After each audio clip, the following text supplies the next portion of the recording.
Hola amigos del fútbol, bienvenidos a Pase Gol. Las malas prácticas se repiten de forma continuada, cíclica, aleatoria. La constante es que se repiten hasta en los protagonistas. Hoy en Pase Gol hablaremos del pliego de cargos que la SIC, la Superintendencia de Industria y Comercio, abrió en contra de la DIMAYOR y 16 clubes que la componen. Hablaremos de historias de arbitrariedades que se dieron en el fútbol de antaño en Colombia, en la evolución de la legislación y cómo se siguen presentando hábitos dañinos para la competencia y el libre mercado. Recuerden suscribirse, darle like al video y compartirlo. Bienvenidos.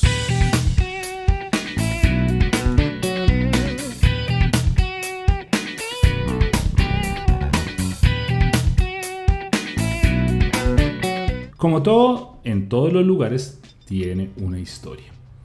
¿Cuándo empieza esta historia?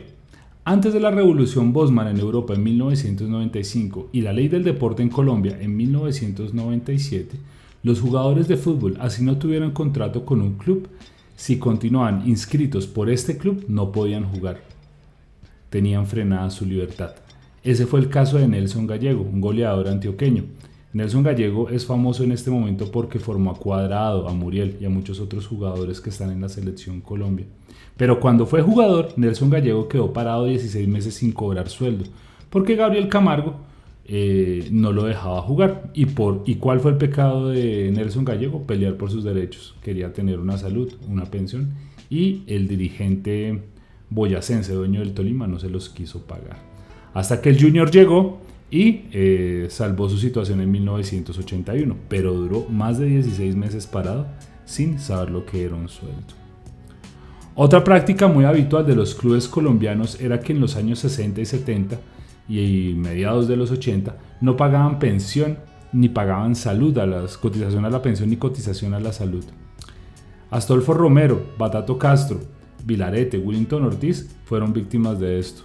Astolfo Romero comenta en diversas publicaciones que son más de 1.200 futbolistas colombianos en uso de buen retiro que no tienen el derecho a la pensión. De hecho, muchos altos tribunales, Corte Constitucional y Corte Suprema de Justicia en su sala de casación laboral o en su sala laboral han sentenciado a favor de los clubes, a favor de los exjugadores para tener un derecho a la pensión. Pero solo a Henry La Mosca Caicedo, que ojalá se esté recuperando de su accidente cerebrovascular, se está recuperando de esto y ha obtenido el derecho a su pensión. Pero el resto de los jugadores no se les ha reconocido su derecho a pensionarse. ¿Por qué? Porque los clubes básicamente no pagaban las cotizaciones a la salud, no pagaban las cotizaciones a la pensión y pues el sistema no reconoce a alguien o una empresa que no haya pagado, ¿listo? Entonces esa era otra práctica habitual de los clubes colombianos. O lo que sucedió con Arley Dinas en un partido en la selección Colombia por Copa América. Se le rompió el cartílago de la rodilla derecha. Él quedó inhabilitado para jugar el fútbol y quedó inválido. El Deportes Tolima, club al que pertenecía, no le pagó los riesgos profesionales. Y como la lesión no fue con ellos sino con la selección ni el Tolima se quiso hacer cargo de él. Al no tener pagos, los riesgos laborales nadie veía por su cirugía ni por su recuperación. Y al mismo tiempo, el jugador pagó una cotización de salario mínimo, o el Club Tolima pagó una cotización de salario mínimo por la pensión. A Arley Dinas se le otorgó una pensión por invalidez, pero era equivalente a un salario mínimo. Cuando ustedes saben que un futbolista profesional gana muchísimo más que un salario mínimo. Y ahora está básicamente viviendo como seleccionador o como entrenador de la selección de Candelaria Valle, municipio que lo acogió después de su obligado retiro. Pero nunca se hicieron cargo ni el Tolima ni la selección Colombia para arreglar su situación. De hecho, hay una frase en este caso patética de Gabriel Camargo que dice: usted a mí ya no me sirve, tenemos que arreglarlo. Se fue a demandas y todo, pero bueno, el asunto fue terrible. Entonces, para finalizar esta historia de abusos o pequeñas gotas de abusos, los jugadores no tenían libertad de acción, así ya no tuvieran contrato con el club, nunca se les pagó derechos como la pensión, derechos como la salud, y por lo tanto se quedaron sin pensión y no pagaban riesgos profesionales, y hubo jugadores que desafortunadamente tuvieron que retirarse relativamente jóvenes. El caso de Arley Dinas fue a los 29 años. ¿Qué pasó para que los clubes colombianos entraran en cintura y los clubes mundiales entraran en cintura para que esto medianamente cambiara? Como les decía anteriormente, la ley del deporte le brindó una serie de derechos a todos los deportistas profesionales, amparado en los cambios de reglamento FIFA y en los cambios de reglamentos, sobre todo en la UEFA, para la relación del estatuto del jugador. El estatuto del jugador es el que regula las relaciones del jugador con los directivos y con los patronos de ellos, que son los directivos y los entes federativos, y que establecieron este marco normativo, que un jugador pueda renunciar a su contrato sin colgarlo o elaborar listas negras para no contratarlo, y antes de 6 meses de finalizar su contrato puedan negociar con otro club sin pagar los derechos deportivos al club de origen, siempre y cuando se vence el contrato él ya se vaya a otro club, ¿no? Son logros relativamente recientes en la historia del fútbol, sumado a un factor mercantil. O sea, ¿por qué se arreglan estas normas si se le permite una mayor exploración de la libertad de movimiento o la libertad de transferencia a los jugadores? Por un factor mercantil. Se liberalizan los pases, se liberalizan las ligas por el logro de la sentencia Bosman, que ya todos los jugadores nacidos en Europa o de nacionalidad europea tenían libertad de tránsito y podían jugar como nacionales en una liga europea. O sea, si yo nacía en Italia pero jugaba en un club francés, podía mi club perfectamente contratar 11 italianos para jugar en Francia y no había problema, eran considerados jugadores nacionales. Entonces esas reglas se flexibilizan a favor de los jugadores y favoreciendo también la libertad de mercado. Aquí en Latinoamérica no funciona igual, pero sí que funcionó la depreciación del peso respecto al dólar. ¿Por qué? Porque eso hizo apetecibles a los jugadores colombianos en otras ligas, y eran jugadores que en dólares eran relativamente baratos o jugadores muy baratos, y podían los jugadores colombianos ganar en dólares en otras ligas, y si no los querían contratar acá elaborando listas negras, pues básicamente los jugadores iban a jugar a otro lado que les permitiera ganar en dólares. Si ustedes miran, después de los argentinos y los brasileños, los colombianos son los que están propagados por todas las ligas importantes de América. En Estados Unidos hay más o menos 30 colombianos, en México hay 20 y tantos colombianos, en Argentina hay más de 25 colombianos, 30 si contamos primera, segunda división, en Brasil hay 9, que Brasil es un mercado cerradísimo para los extranjeros, y 9 extranjeros colombianos es muchísimo. Entonces la depreciación del peso y la mejora de los contratos en dólares permitió que estas prácticas se minimizaran. Tanto que en esta investigación, que en este pliego de cargos que rindió la SIC, la Superintendencia de Industria y Comercio, que le dio a 16 clubes y la DIMAYOR, no hay ningún club de los grandes, de los históricos del fútbol colombiano. ¿Y qué es ese pliego de peticiones? ¿Cuál es el caso? Son 3 cargos que le formulan a la DIMAYOR y le formulan a estos 16 clubes. ¿Cuáles son?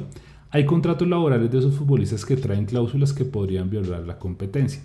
Por ejemplo, que el jugador no pueda renunciar a su vinculación laboral cuando quiera. Un futbolista puede renunciar a su vinculación laboral cuando quiera, y el club de origen debe encargarse de encontrarle club. ¿Listo? Por ejemplo, no puede renunciar. Eso es un caso claro en que se viola la competencia. Por ejemplo, otro caso, ese es el caso Carrascal, por ejemplo, se demuestra eso. Rafael Carrascal es un jugador que está en el 2018 en el Tolima. El jugador tiene contrato hasta 2020, hasta diciembre de 2020 en el Tolima, pero él quiere renunciar porque América le hizo una mejor opción. El Tolima no lo quería vender, ¿y qué hizo? Él renuncia a su contrato. El Tolima le dice no te vas a ir, él de todas maneras se va para el América, y el América, después de una situación jurídica, tiene que pagar una ¿cómo es que se llama? Una compensación al Deportes Tolima. Pero el jugador no podía quedar parado año y medio hasta que el Tolima se le diera la gana. Hasta que acabara la vinculación laboral. El jugador se fue para el América.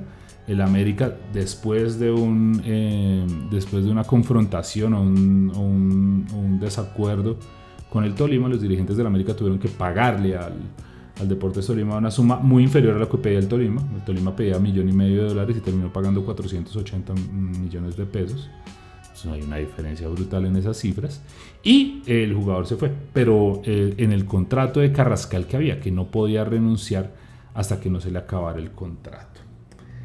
Segundo cargo, que le formula la SIC, la Superintendencia de Industria y Comercio, a los clubes colombianos. Hay un mercado de jugadores que está rehén de ciertos intermediarios, que son los únicos que podrían negociar con los clubes. Y si los clubes no quieren negociar con ellos, agente intermediario, simplemente no pueden acceder al jugador. Es decir, los clubes tienen fichados a sus representantes y los jugadores que quieran llegar a esos clubes, si no aceptan tratar con esos representantes, pues básicamente no pueden jugar. ¿Listo? Básicamente. Y eso es una violación a la libertad de competencia. Un jugador está en libertad de escoger a su representante, a su intermediario, está en libertad de escoger a quien quiera. Como los clubes también pueden decir yo trabajo con este y con otro, pero no debe imponerles los agentes a los jugadores. ¿Listo? Y el tercer cargo, jugadores que quieren dar por terminado su contrato y no se los permiten porque los vetan del mercado del fútbol, es decir, la elaboración de listas negras. Toda la vida, desde que yo era un niño de pañales, un bebé, he escuchado este cuento de que hay listas negras y no les permiten jugar a ciertos jugadores, pues porque básicamente o son sindicalistas o se pelearon con algún directivo o todo eso y nos vetan del mercado local. Hay casos de jugadores que ahora están en el Perú, en Panamá, en Ecuador, en diversos países cercanos a Colombia con una economía similar a Colombia que han sufrido y se les ha tocado irse del país. ¿Listo? Y sucede, ese es un fenómeno que sucede, no se habla mucho de ello, pero sucede y siempre ha sucedido. ¿Cuáles son los equipos investigados? Talento Dorado, es decir, Río Negro Águilas, el Boyacá Chicó. Lo sorprendente de estos dos clubes es que Río Negro Águilas, el señor Salazar, y Boyacá Chicó del señor Pimentel, son clubes hechos por exfutbolistas. Lástima, qué lástima cómo nos cambia el ser dirigente al ser futbolista, ¿no? Un caso parecido al de Platini. Platini hecho para la limpieza del juego y terminó más corrupto que quien es juzgado, pero bueno. Lo mismo aquí, Talento Dorado, la gente de Río Negro Águilas, pues haciendo tratos de este tipo con los jugadores, y el señor Salazar fue futbolista, y el señor Pimentel del Chico también. El Cúcuta Deportivo, que está en liquidación. Unión Magdalena, Deportivo Pasto, que cambia más de jugadores que calzoncillos. Envigado Fútbol Club, la cantera de héroes. Tigres, Deportes Tolima, cuando no está el señor Camargo y compañía metido en esto. El Once Caldas, que ya está en orden de reorganización de deudas, está en causal de liquidación. Deportes Quindío, Hernando Ángel anda por ahí. La Equidad, que se precian de ser unos excelentes dirigentes, pero al parecer en los contratos no son lo mismo. El Atlético Fútbol de Cali. Fortaleza, que tiene muy buenas redes sociales, pero ¿qué pasa con los contratos? Leones Fútbol Club, el Real Santander y Alianza Petrolera. 16 clubes, como les decía anteriormente, no hay ninguno de los grandes involucrados en este pliego de cargos que le formula la Superintendencia de Industria y Comercio. ¿Cuáles son las sanciones de hallar culpabilidad? Y ojo, la superintendencia o el señor superintendente, el doctor Barreto, les dijo que colaboren, que colaborar es lo mejor para que entreguen todas las pruebas y todo y ya, para evitar las sanciones, porque las sanciones son carísimas. ¿Cuáles son las sanciones? La superintendencia indicó que podrá imponer multas hasta de 100.000 salarios mínimos legales vigentes. ¡Upale! 100.000 millones de pesos.